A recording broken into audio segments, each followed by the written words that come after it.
Welcome to another conversation with the brothers of Too Complex. We appreciate y'all for clicking on this video, but before we get into the content, make sure you like the video, subscribe to the channel, and hit that notification bell so you don't miss any of these bangers that we drop every single week.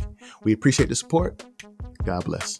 Dijonai Carrington called out the WNBA this week for their lack of promoting games. Her team, the Connecticut Suns, played the Los Angeles Spark in Boston at the TD Gardens, and it was sold out. In a tweet prior to the game, Carrington states, "Since we got to do our own promo, we're playing at TD Gardens tonight and it's sold out 19K plus. First W game here ever. Historic. Not even on TV, but you can catch it right here on Twitter. Upside down smiley face at the WNBA." After the game, Carrington continued to express her displeasure with the league, stating, "The game should have been on national television, national television broadcast. You shouldn't have to pay for any type of subscription to see games that's this historic. It's my opinion." Sticks, is Dijonai Carrington right about her statement about the WNBA? There's two sides to this story. One side I've been talking about for the past year and a half now. The other side is that I'm on the side of say it again. Dijonai. Like you seen the Proud Family, Dijonai? Oh, that's the same thing. Okay, well that's where they got it from. You know, these millennial parents, man, they be naming their kids anything. But anyway, to get into it, I'm gonna talk about the first side. I'm on the side of Dijonai because I said that right, correct? Okay, I'm on the side of Dijonai. The fact that the WNBA should put more money into their promotional advertising. They should do that. The players should not, that they're professional players, they should not have to do their own promo for the job that they do. If they're professionals, they're in the WNBA, they should not have to do their own promo. She definitely has a point, especially like you said, it's their first game ever playing in TD Garden. If for those that don't know, that's the arena that the Celtics play in. It's the first game. It's an historic game in TD. It was sold out. TD Garden can hold more than 19,000. But for a WNBA, all the tickets were sold out. It was a sold out arena for a WNBA game. It shouldn't have to be on a streaming service for you to be able to see this game. It should be for something like this. It should be local, at least locally televised, or on a grand scheme, if you want to grow the business that is the WNBA, it should be nationally televised. Everybody should be able to see this game. I do agree with Dijonai. On the other side, though, which is where all of these TV shows, the WNBA players, all of these women and some men fail to understand and fail to mention whenever they're making these arguments for the WNBA is they don't have the budget. They don't have the money to put into advertising. The only time I live in Washington, we have a WNBA team here. We have the Seattle Storm here. We have that team. I've been to a game or two.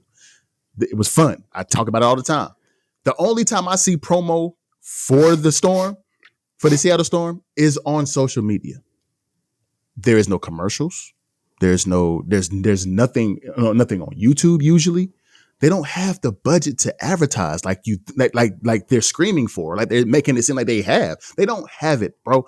They're 12 to 14 million in debt on average every single year for 27 years. And they're on pace to have a $50 million loss this year. They don't have the money.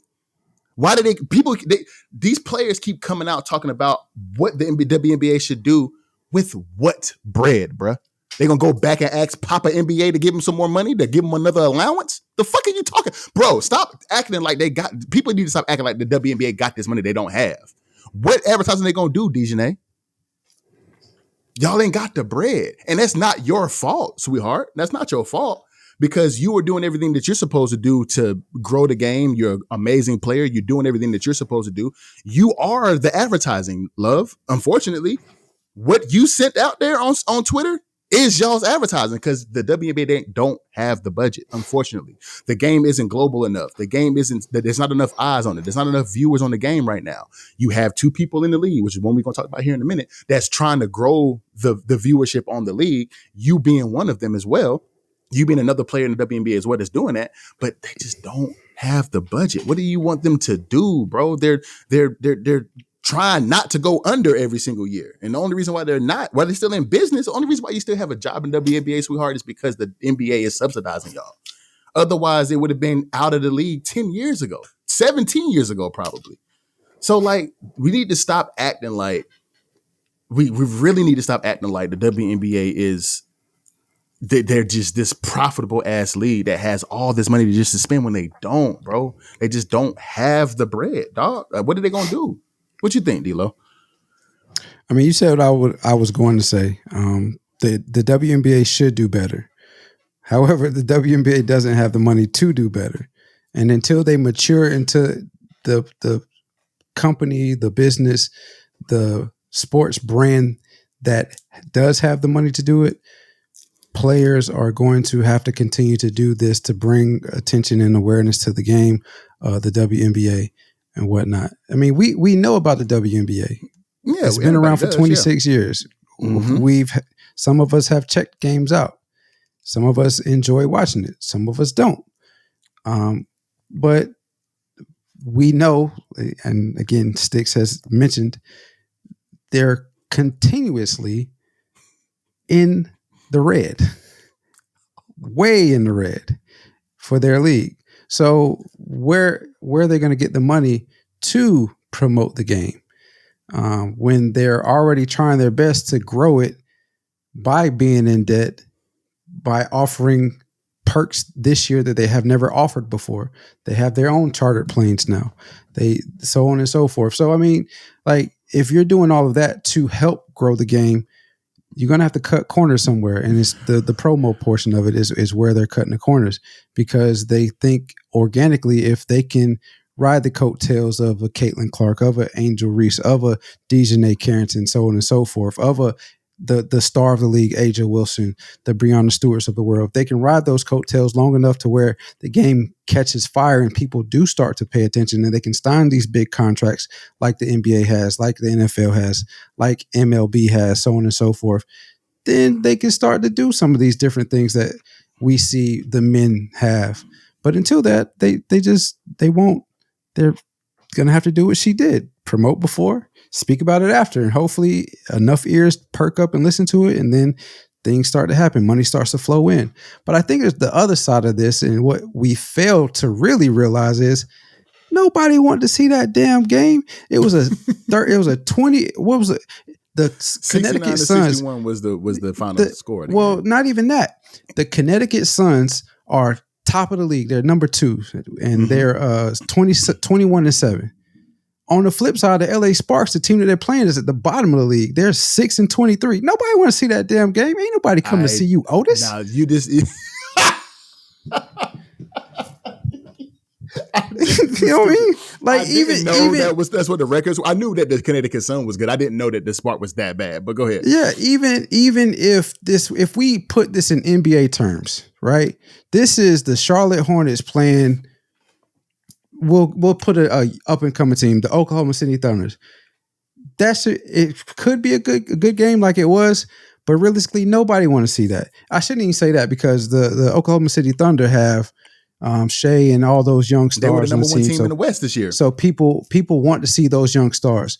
Sure. And the comparison, I'm trying to think of a good team that has no real stars on it. That would be like that would honestly be like, whenever I'm just gonna go back to my days of playing basketball in college. That would be like Duke playing NCCU. Nobody. Yeah, but at least Duke had stars on the team. You know what I mean? True. What I'm trying to say is the Connecticut Suns. What I'm trying to say is the Connecticut Suns, while they're good, they don't have a star on the team. Like, no Aja Wilson on the team. No. So why would that be a national televised game? So a good team with no stars playing a terrible team with no stars. I don't want to see that game. Agreed. So and that's what I'm saying. And the fact that is, and not to bash these women, but and the fact that the game is just not, for most people, it's just not fun to watch, especially sports fans. The WNBA game is just not fun to watch most times, especially if you are scoring 69 points in the game. Whenever I can go watch another game that they scoring 120, I'd much rather watch this one over here. They're scoring double the points. So, like, I don't know, man. I ain't mean to cut you off, but it's just, no, you good. I was wrapping it up anyway. I see what Dijonai is coming from, and I see what she is saying is true. But the reality of the matter is that y'all just don't have the money in y'all's league, love. Unfortunately, y'all don't.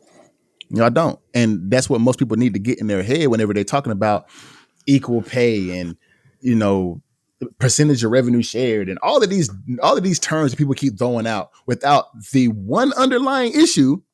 There is no fucking revenue. When y'all gonna get that through y'all brain, bro? Stop talking about Sticks, this bullshit that's like, with the WNBA. That's like, and I ain't trying to disrespect them, but that's like me and you we got this pod and we say, all right, man, let's go on it. Let's do a tour. Let's do a show. Have big crowds like a Cam and Mace, or Ocho and Unk. Man, you got to be how disappointed we would be trying to go on tour and expecting our fans to pop out? Come on, bro. Right. Come on, bro. Like, that's what I'm saying.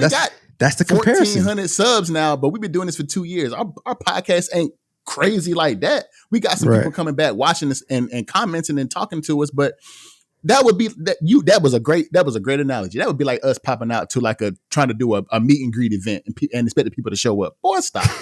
Go to your date. Go back and sell some insurance. What you doing out here? What you talking about?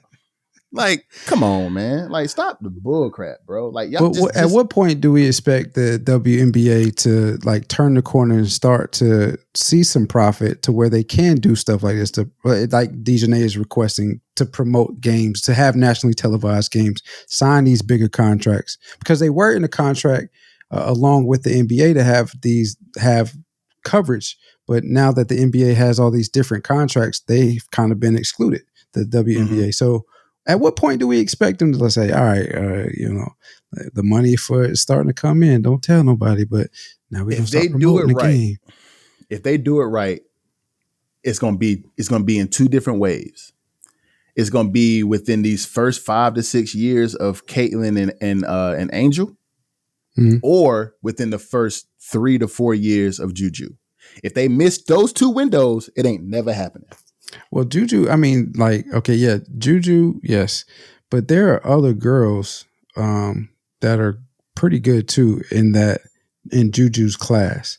The one from Notre Dame, she's pretty good. I forgot her name. Agreed. Don't worry about it. I forgot her name, but she's pretty good. And it's another one. I know who you talk about, though, and people probably know who you talk about. Yeah, it's another one at, I'll look it up, but it's another one that was at South Carolina, I want to say, who she's pretty good too. The lady with the girl with the jelly layup. Yeah. So she fine.